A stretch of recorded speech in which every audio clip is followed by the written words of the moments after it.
નમસ્કાર મિત્રો, ફરી એક વખત સ્વાગત છે તમારું ફોરેસ્ટ વાલા યુટ્યુબ ચેનલમાં।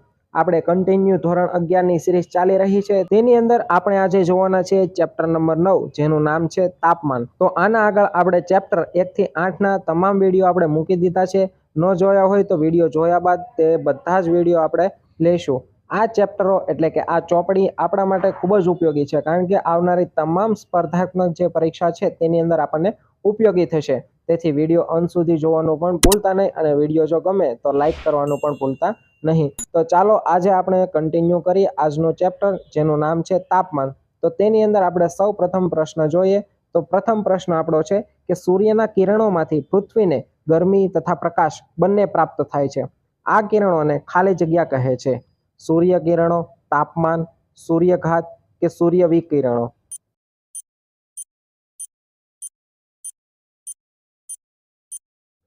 તો અહીં રાઈટ આન્સર આવે છે ઓપ્શન ડી, કે આવા કિરણોને આપણે સૂર્ય વિકિરણો કહીએ છીએ।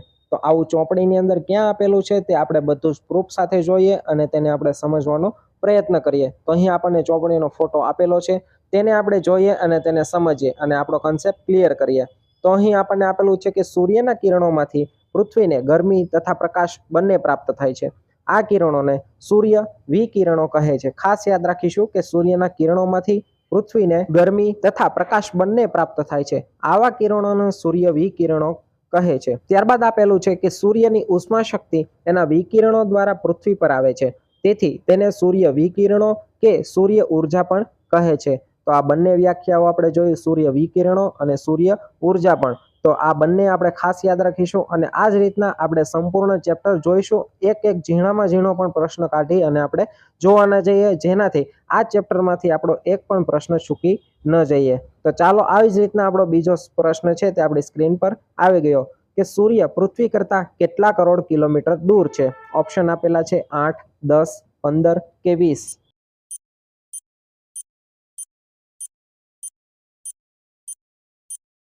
તો અહીં પ્રશ્ન એકદમ સરળ હતો, તો અહીં બધાનો જવાબ સાચો આવે છે ઓપ્શન સી, કે સૂર્ય પૃથ્વી કરતા 15 કરોડ કિલોમીટર દૂર છે। તો અહીં આપણને ફોટો પણ આપેલો છે, તેની અંદર આપણે જોઈએ અને સમજીએ કે શું તેમાં આપેલું છે। પ્રથમ તો છે કે સૂર્યઘાત, કે પૃથ્વી સપાટી અને વાતાવરણને જે ગરમી મળે છે તેનો મુખ્ય સ્ત્રોત સૂર્ય છે। અને ત્યારબાદ જ આપણને આપેલું છે કે સૂર્ય પૃથ્વીથી આશરે 15 કરોડ કિલોમીટર દૂર છે। તો આપણો પ્રશ્નનો જવાબ પણ આવી ગયો અને આપણો કન્સેપ્ટ પણ ક્લિયર થતો જાય છે। ત્યારબાદ આપેલું છે કે સૂર્યના કેન્દ્રમાં અતિશય દબાણ અને તાપમાન હોવાથી ત્યાં કુદરતી રીતે જ નાભિકીય પ્રક્રિયા થાય છે।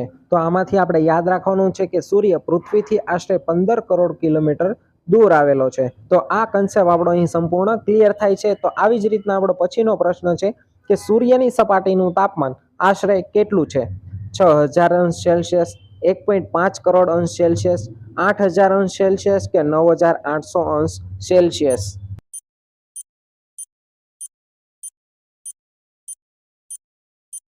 તો ફરીથી પ્રશ્ન એકદમ સરળ જ હતો। અહીં રાઈટ આન્સર આવે છે ઓપ્શન એ, કે 6000 અંશ સેલ્સિયસ તાપમાન આવેલું હોય છે। તો ચાલો તેની સિવાયની અન્ય માહિતી પણ આપણે જોઈએ અને આપણો કન્સેપ્ટને આપણે ક્લિયર કરીએ।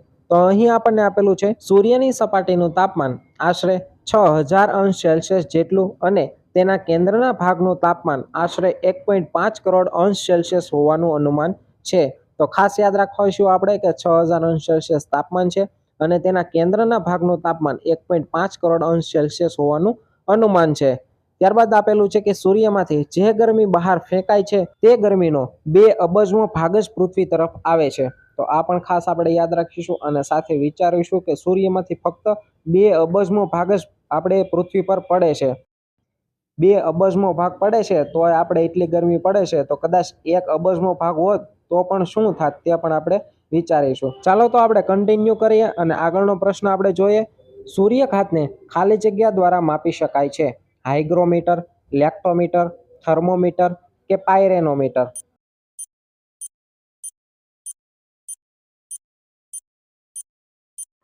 તો રાઈટ આન્સર છે આપણો ઓપ્શન ડી, કે સૂર્યઘાતને પાયરેનોમીટર દ્વારા માપી શકાય છે।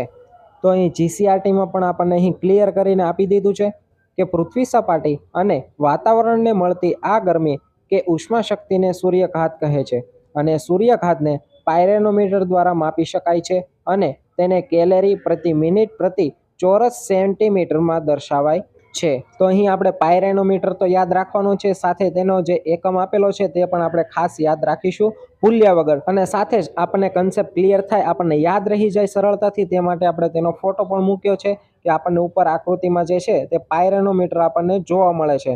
તો આવી રીતનું હોય છે પાયરેનોમીટર. તો સાથે જ આપણે આવી રીતના જે જગ્યાએ જરૂર પડે તે બધા જ વસ્તુનો આપણો ફોટો આપણે દરેક જગ્યાએ મૂકેલો છે, જેનાથી આપણને યાદ રાખવામાં સરળતા રહે. તો આવી જ રીતનો કન્સેપ્ટ આપણો ગમતો હોય તો વિડીયોને લાઇક કરી અને અમારો ઉત્સાહ પણ વધારજો. ચાલો તો જોઈએ નેક્સ્ટ આપણો પ્રશ્ન. સવાર સાંજના સમયે સૂર્યના કિરણો ત્રાંસા પડતા હોવાથી સૂર્યઘાતનું પ્રમાણ કેવું હોય છે? વધારે, મધ્યમ, અતિશય વધુ કે ઓછું?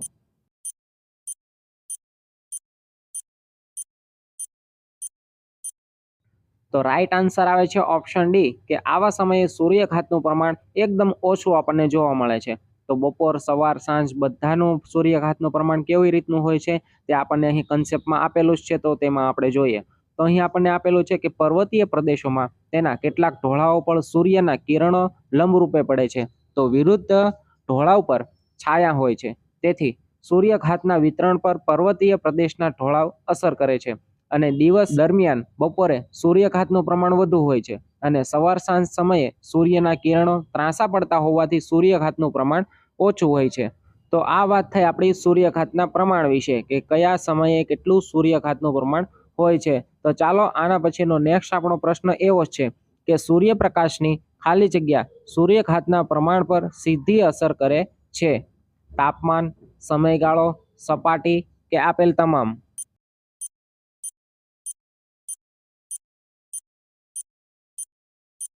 તો સાચો જવાબ આપણો અહીં છે ઓપ્શન બી કે સમયગાળો. સૂર્યપ્રકાશનો સમયગાળો સૂર્યઘાતના પ્રમાણ પર સીધી અસર કરે છે. જેવી જ રીતના આપણે આગળના પ્રશ્નમાં જોયું તો અહીં આપણને સાથે આપેલું છે દિવસની લંબાઈ, કે સૂર્યના પ્રકાશનો સમયગાળો સૂર્યઘાતના પ્રમાણ પર સીધી અસર કરે છે.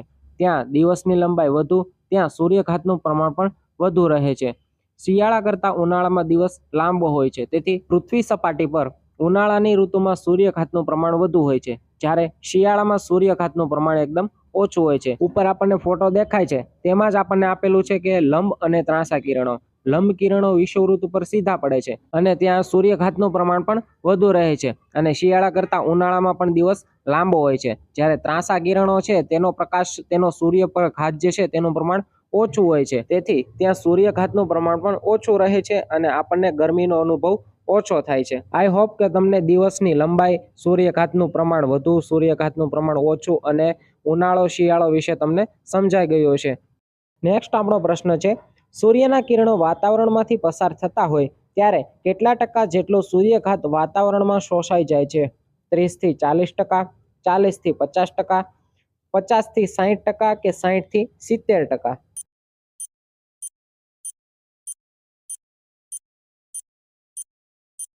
તો અહીં સાચો જવાબ છે ઓપ્શન બી કે 40 થી 50% જેટલા સૂર્યઘાત વાતાવરણમાં શોષાઈ જાય છે.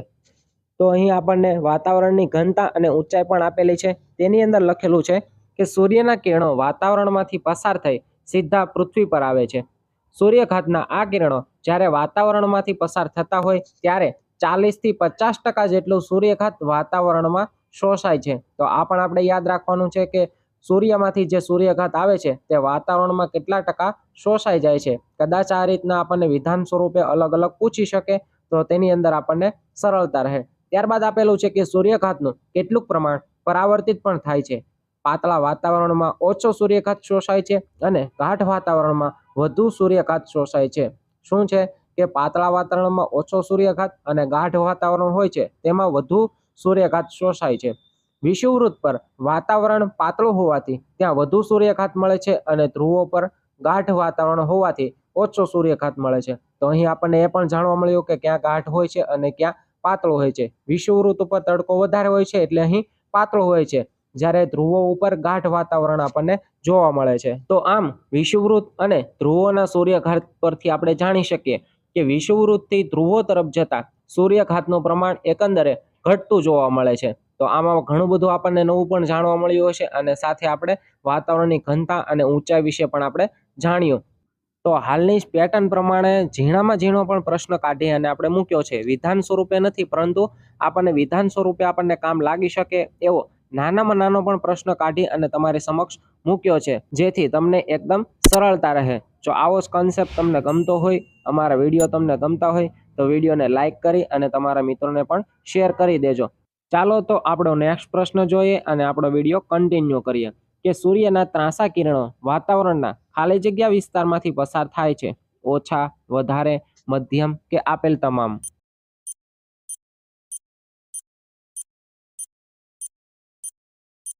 તો અહીં રાઈટ આન્સર આવે છે ઓપ્શન બી કે સૂર્યના ત્રાંસા કિરણો વાતાવરણના વધારે વિસ્તારમાંથી પસાર થાય છે. મારી સહિત ઘણા બધા મિત્રોનો અહીં જવાબ ખોટો પડ્યો છે, પરંતુ આપણને ચોપડીમાં પણ આમ જ આપેલું છે, તો જોઈએ કે ત્રાંસા કિરણો વાતાવરણના વધારે વિસ્તારમાંથી પસાર થાય છે, તેથી સૂર્યઘાત વધુ શોષાય છે. પરિણામે મધ્ય તેમજ ઊંચા અક્ષાંશીય પ્રદેશોમાં સૂર્યઘાત ઓછો મળે છે. વાતાવરણના ઓછા વિસ્તારમાંથી સૂર્યકિરણો પસાર થાય છે, તેથી ત્યાં ઓછી ગરમી શોષાય છે અને નીચા અક્ષાંશીય પ્રદેશોમાં વધુ સૂર્યઘાત મળે છે. અને આ ઉપરાંત વાતાવરણમાં વાદળોનું પ્રમાણ, વરાળ, રજકણોનું પ્રમાણ વગેરે પરિબળો સૂર્યઘાત પર અસર કરે છે. તો આમાંથી યાદ રાખવાનું છે આપણે કે સૂર્યના કિરણો વાતાવરણમાંથી વધારે વિસ્તારમાંથી પસાર થાય છે. ખાસ આપણે યાદ રાખીશું, પરીક્ષામાં કદાચ પૂછાઈ શકે. ત્યારબાદનો આપણો પ્રશ્ન જોઈએ કે જમીન અને પાણી વિશે નીચેનામાંથી સાચા વિધાન જણાવો. તો વિધાનવાળો પણ પ્રશ્ન આપણે 1-2 લઈ લીધા છે. પહેલું વિધાન છે કે જમીન ધીમે ધીમે ગરમ થાય છે, જ્યારે બીજું વિધાન છે કે પાણી જલ્દી ગરમ થાય છે. તો આમાંથી સાચા વિધાનો કયા છે તે આપણે ચકાસવાના છે. માત્ર 1, માત્ર 2, બંને કે એક પણ નહીં?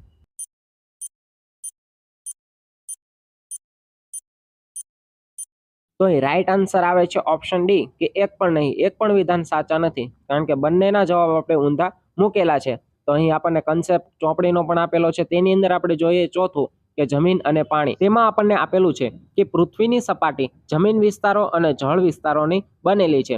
બંનેની સપાટીએ સૂર્યમાંથી સરખી ગરમી મળતી હોવા છતાં પદાર્થને ભેદને કારણે બંને એક સરખા ગરમ નથી થતા.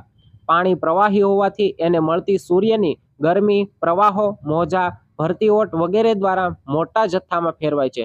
તદુપરાંત પાણી પારદર્શક હોવાથી સૂર્યના કિરણો ઊંડે સુધી પ્રવેશી શકે છે. એટલે કે સૂર્યના જે કિરણો આવે છે તે અમુક ઊંડાઈ સુધી પાણીમાં જાય છે.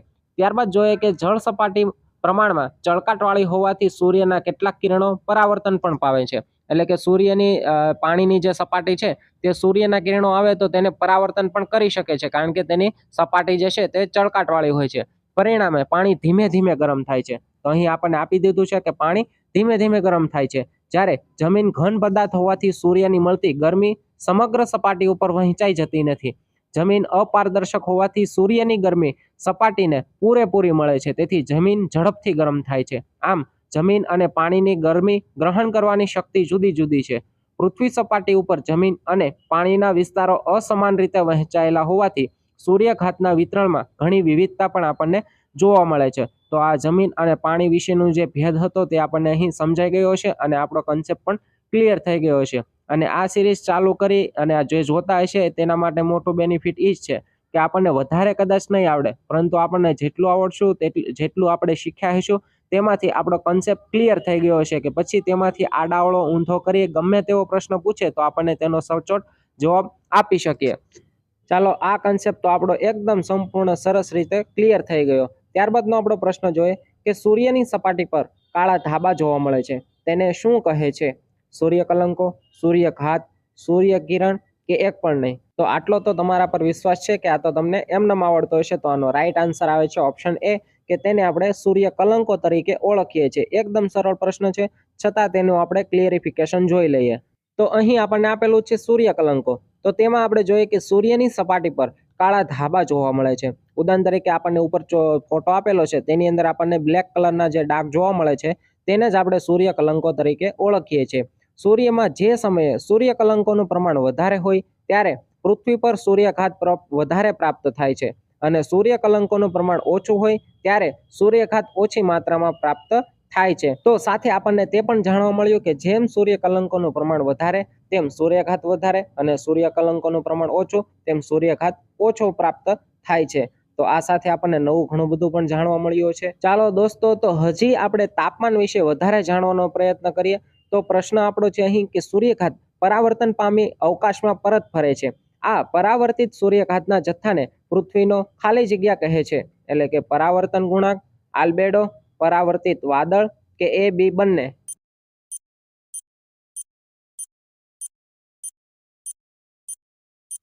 તો આપણો રાઈટ આન્સર છે ઓપ્શન ડી કે એ બી બંને સાચા છે, પરાવર્તન ગુણાંક અને આલ્બેડો.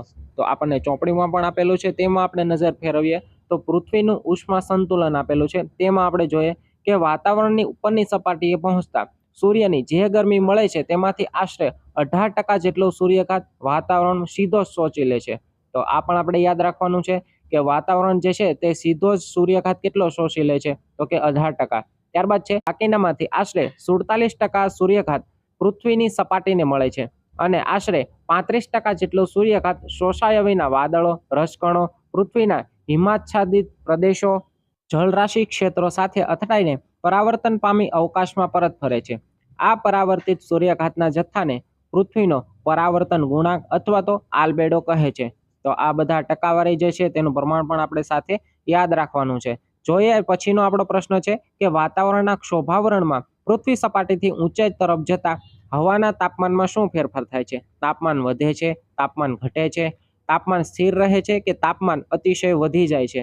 તો આપણને બધાને આવડે જ છે અહીં કે વાતાવરણના ક્ષોભાવરણમાંથી આપણે ઉપર જઈએ તેમ તાપમાન ઘટે છે. તો અહીં રાઈટ આન્સર પણ આપણો આવે છે ઓપ્શન બી કે તાપમાન ઘટે છે. તો અહીં આપણને કન્સેપ્ટ આપેલો છે સૂર્યની સીધી ગરમીને કારણે વાતાવરણ સીધું ગરમ થતું નથી. તો કઈ રીતના થાય છે કે સૂર્યમાંથી ગરમી પ્રકાશની ટૂંકી તરંગ લંબાઈને કિરણો રૂપે પૃથ્વી સપાટી પર આવે છે અને સૂર્યના આ કિરણો પ્રથમ તે પૃથ્વીની સપાટીને ગરમી આપે છે. એથી પૃથ્વીની સપાટી ગરમ થતા તેની ગરમ દીર્ઘ તરંગ લંબાઈ વિકિરણો દ્વારા વાતાવરણમાં પ્રસરે છે.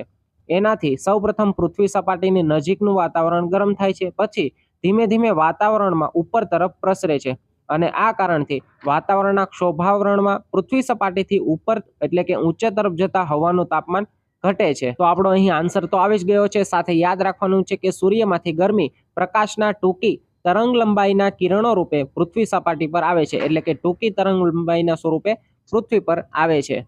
તો આ ટોપિક અને કન્સેપ્ટ પણ તમને સમજાઈ ગયો હશે. તો હજી ઘણા મિત્રોએ લાઈક નથી કર્યું, તો જો વિડીયો તમને પસંદ આવતો હોય, તમને જો ઉપયોગી થતો હોય તો વિડીયોને લાઈક પણ કરી દેજો. ચાલો જોઈએ પછીનો આપણો પ્રશ્ન છે કે વાતાવરણને ગરમ કરવામાં શેનો મહત્વનો ફાળો છે? સપાટી, રસકણો, વરાળ કે હવા?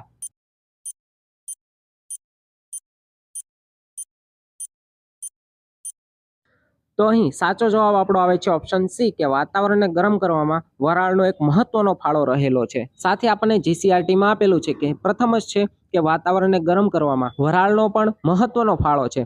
પૃથ્વી સપાટીએ બાષ્પીભવન દ્વારા જે વરાળ ઉત્પન્ન થાય છે એ વરાળ કે ભેજમાં ગુપ્ત ગરમી સમાયેલી હોય છે.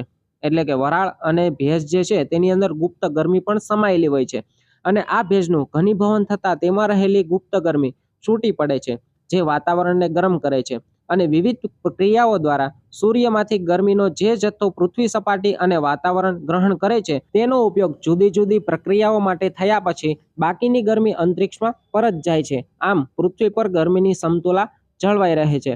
તો આમાંથી આપણે મેન વસ્તુ તો યાદ રાખવાનું કે વાતાવરણને ગરમ કરવામાં વરાળનો મહત્વનો ફાળો રહેલો છે. પછીનો આપણો પ્રશ્ન એવો છે કે નીચેમાંથી કયું પરિબળ તાપમાન પર અસર કરતું નથી? રેખાંશ, ભૂપૃષ્ઠ, પવનો કે સમુદ્રથી અંતર? તો મિત્રો આમાં પણ આપણો રાઈટ આન્સર આવે છે ઓપ્શન એ કે તાપમાન પર રેખાંશનો કોઈ પ્રભાવ પડતો નથી, એટલે કે તેનો કોઈ અસર કરતો નથી. તો અહીં આપણને પાઠ્યપુસ્તકમાં પણ આપેલું છે કે તાપમાન પર અસર કરતા પરિબળો. તેની અંદર પ્રથમ છે અક્ષાંશ, બીજું છે સમુદ્રથી સપાટીથી ઊંચાઈ, ત્રીજું છે સમુદ્રથી અંતર, જમીન અને પાણીનું વિતરણ, મહાસાગરના પ્રવાહો, પવનો અને ભૂપૃષ્ઠ. તો આ બધા જે છે તે તાપમાન પર અસર કરતા પરિબળો છે. તો આ બધા જ પરિબળોને આપણે સાથે યાદ રાખીશું. પછીનો પ્રશ્ન છે તાપમાનને શેમાં માપવામાં આવે છે? લીટર, સેલ્સિયસ, ફેરનહીટ કે BC બંને? તો આમાં પણ વિચારવાની જરૂર નથી લાગતી. રાઈટ આન્સર આવે છે ઓપ્શન ડી કે સેલ્સિયસ અને ફેરનહીટ બંનેમાં તાપમાનને માપવામાં આવે છે. તો આ ભાઈ ક્યાં છે, સાચું છે? ચાલો ચોપડીની અંદર આપણે જોઈએ અને તેને સમજવાનો પ્રયત્ન કરીએ કે શું આપ્યું છે. તો અહીં આપેલું છે તાપમાન કે હવાની કે વાતાવરણની ગરમ સપાટીને તાપમાન કહે છે. તાપમાન સેલ્સિયસ અને ફેરનહીટ એકમમાં મપાય છે. અહીં આપણો જવાબ પણ ક્લિયર થઈ ગયો. સાથે આપણે જોઈએ કે હવાનું તાપમાન જુદી જુદી માપ પદ્ધતિવાળા થર્મોમીટર અને થર્મોગ્રાફ સાધનો વડે માપવામાં આવે છે. શેના વડે માપવામાં આવે છે? કે તાપમાન જુદી જુદી માપ પદ્ધતિવાળા થર્મોમીટર અને થર્મોગ્રાફ વડે માપવામાં આવે છે. અને આધુનિક ટેકનોલોજીના સમયમાં અત્યારે ડિજિટલ થર્મોમીટર દ્વારા તાપમાન માપી શકાય છે. ડિજિટલ થર્મોમીટર એટલે આપણે હમણાં જ જોયું હશે કે હમણાં જ કોરોના સમય ગયો ત્યારે જે આપણે માથા ઉપર જે ગન રાખી અને ચેક કરતા તે જ આપણે ડિજિટલ થર્મોમીટર તેને કહેવાય છે. તો સાથે એ પણ આપણે યાદ રાખીશું. તો હવે પછીના આગળના આપણે પ્રશ્નો જોઈએ તો તેની અંદર આપેલું છે કે વિષુવવૃત્તીય પ્રદેશ તરફથી ધ્રુવ પ્રદેશ તરફ જતા સૂર્યના કિરણો ખાલી જગ્યા પડે છે સીધા, ત્રાંસા, લંબવત કે એક પણ નહીં.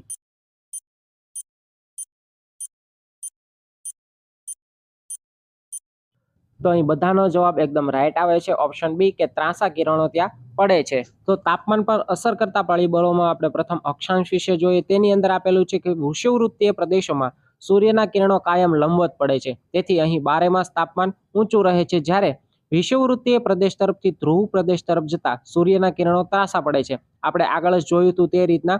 તદુપરાંત વાતાવરણના વધારે વિસ્તારમાંથી પસાર થવું પડે છે. આથી સૂર્યના કિરણોની ગરમી ધ્રુવીય પ્રદેશોમાં ઓછી અનુભવાય છે. એટલે કે સૂર્યના કિરણો વિષુવવૃત્ત ઉપર સીધા આવે છે ત્યાં ઓછું હોય છે. જ્યારે સૂર્યના કિરણો જ્યારે ધ્રુવ ઉપર જાય છે ત્યારે તે કિરણો ત્રાંસા પડે છે. એટલે કે વાતાવરણના વધારે વિસ્તારમાંથી પસાર થવું પડે છે. આથી સૂર્યના કિરણોની ગરમી ધ્રુવીય પ્રદેશોમાં ઓછી અનુભવાય છે. જૂન માસમાં કર્કવૃત પર એટલે કે ઉત્તર ગોળાર્ધ અને ડિસેમ્બરમાં મકરવૃત એટલે કે દક્ષિણ ગોળાર્ધ સૂર્યના કિરણો લંબવત હોય છે. તેથી આ વિસ્તારો પર જે તે મહિનામાં સૌથી ઊંચું તાપમાન રહે છે. ધ્રુવીય પ્રદેશો પર સૂર્યના કિરણો ઘણા ત્રાંસા હોવાથી ત્યાં તાપમાન ઘણું નીચું રહે છે. તો અહીં આપણો જવાબ તો આવી ગયો છે, પરંતુ સાથે સાથે તાપમાનનો અક્ષાંશ સાથેનો જે સંબંધ છે તેનો પણ આપણે સાથે જોઈ લીધો. નેક્સ્ટ આપણો પ્રશ્ન છે પૃથ્વી સપાટીથી જેમ જેમ ઊંચે જઈએ તેમ તાપમાન વધે છે, ઘટે છે, સ્થિર રહે છે કે એક પણ નહીં. તો શાયદ કંઈક અલગ રીતના આગળ એક પ્રશ્ન પણ આપણો આવી ગયો હતો, પરંતુ આનો કન્સેપ્ટ છે તે આપણે જોઈ લઈએ. તો સમુદ્રની સપાટીથી ઊંચાઈ તેમાં આપણે જોઈએ કે સૂર્યના કિરણો સૌપ્રથમ પૃથ્વી સપાટી પર પડે છે. આથી પૃથ્વી સપાટી ગરમ થાય છે. ત્યારબાદ પૃથ્વીના સંપર્ક અને સંસર્ગમાં રહેલું વાતાવરણ ગરમ થાય છે. પરિણામે પૃથ્વી સપાટીથી જેમ જેમ ઊંચે જઈએ તેમ તેમ તાપમાન ઘટે છે. તો ફરીથી આ સમજાવવા માટે ફરીથી એક વખત આપણે પ્રશ્ન લઈ લીધો હતો. નેક્સ્ટ આપણો એવો જ પ્રશ્ન છે સમુદ્ર કિનારાથી દૂર ખડકસ્થ વિસ્તારોનું તાપમાન શિયાળા અને ઉનાળામાં ક્રમશઃ કેવું હોય છે? એટલે કે શિયાળામાં કેવું હોય છે અને ઉનાળામાં કેવું હોય છે તે આપણે ક્રમશઃ જણાવવાનું છે.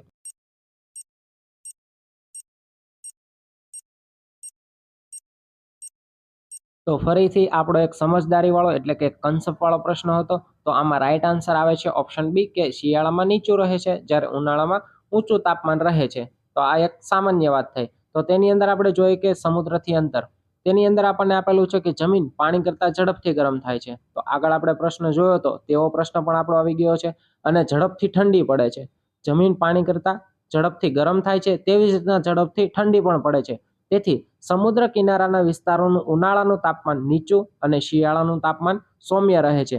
જ્યારે સમુદ્ર કિનારાથી દૂર ખંડસ્થ વિસ્તારોનું તાપમાન શિયાળામાં નીચું અને ઉનાળામાં ઊંચું રહે છે. તો આપણો કન્સેપ્ટ પણ અહીં ક્લિયર થઈ જાય છે અને સાથે ઘણું બધું નવું પણ આપણને શીખવા મળે છે. તો તમારા મિત્રોને પણ લાભ મળે તે માટે તમારા મિત્રોને પણ શેર કરી દેજો.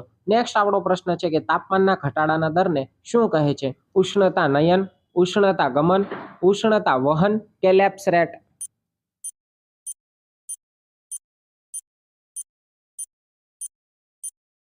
તો રાઈટ આન્સર આપણો છે ઓપ્શન ડી કે તાપમાનના ઘટાડાના દરને આપણે લેપ્સ રેટ કહીએ છીએ. તો આના વિશે આપણે જાણીએ કે તાપમાનનું ઉર્ધ્વ વિતરણ. તો સામાન્ય પરિસ્થિતિમાં પૃથ્વી સપાટીથી ઊંચા તરફ જતા દર 1 કિમીએ 6.5 અંશ સેલ્સિયસ તાપમાન ઘટે છે. તો અહીંથી આપણને સ્ક્રીન પર દેખાય છે આ રીતના આપણને પ્રશ્ન પણ પૂછાઈ શકે. તો તેનો જવાબ પણ આપણે આપી શકીએ છીએ. હવે ત્યારબાદ આપેલું છે કે તાપમાનના આ ઘટાડા દરને લેપ્સ રેટ કહે છે. એટલે કે પૃથ્વી સપાટીથી આપણે ઉપર જઈએ તેમ 6.5 સેલ્સિયસ તાપમાન ઘટે છે અને આ ઘટાડાના દરને આપણે લેપ્સ રેટ કહીએ છીએ. આ ઘટાડો વાતાવરણના ક્ષોભાવરણમાં જ અનુભવાય છે. સૂર્યના કિરણો દ્વારા સૌપ્રથમ પૃથ્વી સપાટી ગરમ થાય છે અને ત્યાર પછી ક્રમશઃ વાતાવરણ ગરમ થાય છે. આ રીતે વિવિધ પ્રક્રિયાઓ એટલે કે ઉષ્ણતા નયન, ઉષ્ણતા ગમન, ઉષ્ણતા વહન દ્વારા વાતાવરણ ગરમ થાય છે. આમ પૃથ્વી સપાટીથી ઊંચે તરફ જતા તાપમાન ઘટે છે. તેથી પર્વતીય ક્ષેત્રો પર આવેલા ગિરિમથકો અથવા તો પ્રવાસન સ્થળ તરીકે વિકસ્યા છે. ઉદાહરણ તરીકે શિમલા મનાલી, શ્રીનગર, નૈનીતાલ, દાર્જિલિંગ, સાપુતારા, પંચમઢી, મહાબળેશ્વર, ઉટી, આબુ વગેરે ગિરિમથકોના ઉત્તમ દ્રષ્ટાંત આપણને જોવા મળે છે. તો આ થયું તાપમાનનું ઉર્ધ્વ વિતરણ, તેને આપણે લેફ્ટ સાઈડ તરીકે ઓળખ્યું અને સાથે આપણે 2-3 પ્રશ્નો યાદ રાખવાના હતા તે પણ આપણે અહીં જોઈ લીધા છે. ત્યારબાદનો આપણો પ્રશ્ન છે, રણ પ્રદેશ તરફથી વાતા પવનો કેવા હોય છે? ગરમ અને સુકાય, ઠંડા અને ભેજવાળા, ગરમ અને ભેજવાળા કે ઠંડા અને સૂકા? તો અહીં પણ મને વિશ્વાસ છે ત્યાં સુધી અહીં પણ આપણે વિચારવાની જરૂર નથી પડતી. તો અહીં રાઈટ આન્સર આવે છે ઓપ્શન એ કે ગરમ અને સૂકા પવનો રણ પ્રદેશો તરફથી વાય છે. તો અહીં આપણને કન્સેપ્ટ પણ આપેલો છે કે પવનો, તેમાં આપણને આપેલું છે કે રણ પ્રદેશો પરથી વાતા ગરમ અને સૂકા પવનો જે તે વિસ્તારના તાપમાનમાં વધારો કરે છે અને ધ્રુવીય પ્રદેશો તરફથી વાતા ઠંડા પવનો જે વિસ્તાર ઉપરથી પસાર થાય છે ત્યાં તાપમાનમાં ઘટાડો કરે છે. આ ઉપરાંત સ્થાનિક પવનો એટલે કે દરિયાઈ અને જમીન લહેર, લૂ, નોર્વેસ્ટર, હર્મેટન પણ જે તે વિસ્તારના તાપમાન પણ અસર કરે છે. તો અહીંથી આપણને જાણવા પણ મળ્યું અને આપણને શરૂઆતમાં જ આપેલું છે કે રણ પ્રદેશો પરથી વાતા પવનો ગરમ અને સૂકા હોય છે. તો અહીં આપણે આબોહવાને અસર કરતું એક પરિબળ કે પવન વિશે અહીં આપણે જાણવાનો પ્રયત્ન કર્યો. ત્યારબાદનો પ્રશ્ન આપણે જોઈએ કે તાપમાનના વિતરણના અભ્યાસને આધારે કેટલા વિભાગમાં વહેંચવામાં આવે છે? તાપમાનને વિતરણના અભ્યાસને આધારે કેટલા વિભાગમાં વહેંચવામાં આવે છે? 1, 2, 3 કે 4?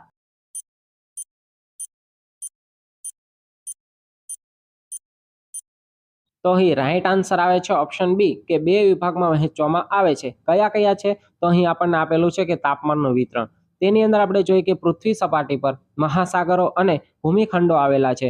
ભૂમિખંડો પર રણ પ્રદેશો, હિમાચ્છાદિત પ્રદેશો, મેદાન, જંગલો, પર્વતો, પ્રાકૃતિક પ્રદેશો આવેલા છે અને વિવિધ પ્રકારની સપાટી અલગ અલગ પ્રમાણમાં સૂર્યઘાત મેળવે છે. આમ વાતાવરણનું તાપમાન પણ અલગ અલગ રહે છે. તાપમાનના વિતરણનો અભ્યાસ 2 વિભાગમાં કરવામાં આવે છે.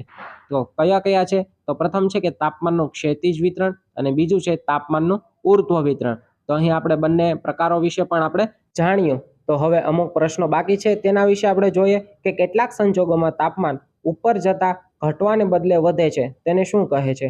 તો આગળ જ આપણે ઘણા બધા પ્રશ્નો જોયા તેમાં આપણે જોયું તો ઉપર જતા તાપમાન ઘટે છે, પરંતુ ઘણા સંજોગોમાં આપણને તાપમાન ઘટવાને બદલે વધે છે, તો તેને શું કહે છે? લેપ્સ રેટ, તાપમાન વ્યુત્ક્રમણ, અલ નીનો કે ઉર્ધ્વપાતન?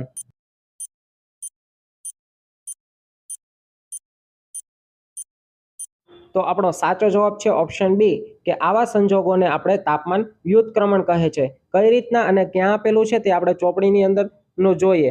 તો અહીં આપણને આપેલું છે તાપમાન વ્યુત્ક્રમણ. તેની અંદર આપણે જોઈએ કે કેટલાક સંજોગોમાં વાતાવરણનું તાપમાન ઊંચે જતા ઘટવાને બદલે વધે છે, તે પ્રક્રિયાને આપણે તાપમાન વ્યુત્ક્રમણ કહીએ છીએ. તો અહીં આપણને સ્પેશિયલ આપણને ચોખ્ખી જ વ્યાખ્યા આપી દીધી છે, તો આપણે તેને યાદ રાખીશું. સાથે આપણે જોઈએ કે આ માટે શિયાળાની રાત્રિ લાંબી, સ્થિર હવા, સ્વચ્છ આકાશ, પવન વિનાની રાત્રિ, હિમાચ્છાદિત પ્રદેશો વગેરે પરિબળોની અસરથી તાપમાન વ્યુત્ક્રમણ અનુભવાય છે અને ભૂસપાટી નજીકનું વાતાવરણ ખૂબ જ ઝડપથી ઠંડુ પડી જાય છે અને એ સમયગાળા દરમિયાન વાતાવરણમાં ઊંચે આવેલા સ્તરો પ્રમાણમાં ગરમ હોય છે.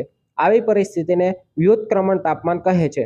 ઉત્તર અને દક્ષિણ ધ્રુવીય હિમાચ્છાદિત પ્રદેશો, ઊંચા પહાડી પ્રદેશો તેમજ ખીણ પ્રદેશોમાં તાપમાનનું આવું વ્યુત્ક્રમણ અનુભવાય છે. તો ટૂંકમાં તમને સમજાવવાનો પ્રયત્ન કરું તો ટૂંકમાં આપણે યાદ રાખી શકીએ કે જ્યાં ડુંગરાળ પ્રદેશ અથવા પહાડી અથવા પર્વત પ્રદેશ હોય છે ત્યાં આપણને વધારે પ્રમાણમાં તાપમાન વ્યુત્ક્રમણ આપણને જોવા મળે છે. તો ટૂંકમાં આપણે આ રીતના પણ યાદ રાખી શકીએ. તો અહીં આપણું સંપૂર્ણ ચેપ્ટર અહીં પૂરું થાય છે.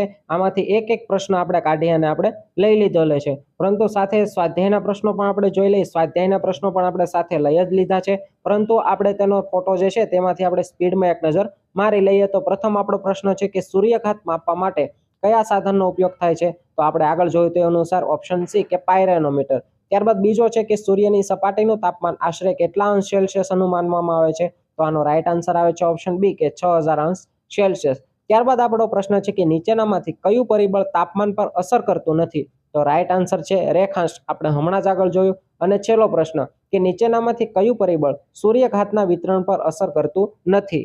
તો આમાં રાઈટ આન્સર આવે છે ઓપ્શન ડી કે જમીન અને પાણીનું વિતરણ. તો અહીં સંપૂર્ણ ચેપ્ટર સાથે આપણે સ્વાધ્યાયના પણ પ્રશ્નો જોઈ લીધા અને વધારે પ્રેક્ટિસ માટે શાળા મિત્ર એપ્લિકેશન ડાઉનલોડ કરવાની છે. તેની અંદર ધોરણ 11ની ચોપડી ખોલી તેની અંદર આર્ટ્સ, પાઠ્યપુસ્તકમાં જઈ ભૂગોળ ખોલવાનું છે અને તેની અંદર આપણે જે ચેપ્ટર જોઈએ છે તે ખોલી અને તેની MCQની ટેસ્ટ આપણે આપી શકીએ. તેમાં ઘણા બધા અલગ અલગ પ્રશ્નો હોય છે, જેનાથી આપણું રિવિઝન ફાસ્ટ થઈ શકે અને નવા કોઈ પ્રશ્ન હોય તો આપણને જાણવા મળે છે. તો લાસ્ટમાં અહીં એક પ્રશ્ન રહી જાય છે કે આ વિડીયો અને કન્ટેન્ટ તમને કેવા લાગ્યા? તો આ વિડીયોની નીચે કોમેન્ટ કરી અને તમે જણાવજો કે વિડીયો અને કન્ટેન્ટ કેવા લાગ્યા. તો વિડીયો જો તમને ઉપયોગી થયો હોય, વિડીયો તમને સારો લાગ્યો હોય તો તમારા મિત્રોને પણ શેર કરજો, જેનાથી તે પણ મેક્સિમમ લાભ લઈ શકે. અને સાથે વિડીયોને પણ લાઈક કરવાનું ભૂલતા નહીં અને ચેનલ પર નવા હોય તો સબસ્ક્રાઇબ પણ કરી દેજો અને બેલ આઇકન પણ પ્રેસ કરી દેજો, જેનાથી વિડીયો અમે કોઈ પણ મૂકીએ તો તમને સૌથી પહેલા નોટિફિકેશન મળી જાય.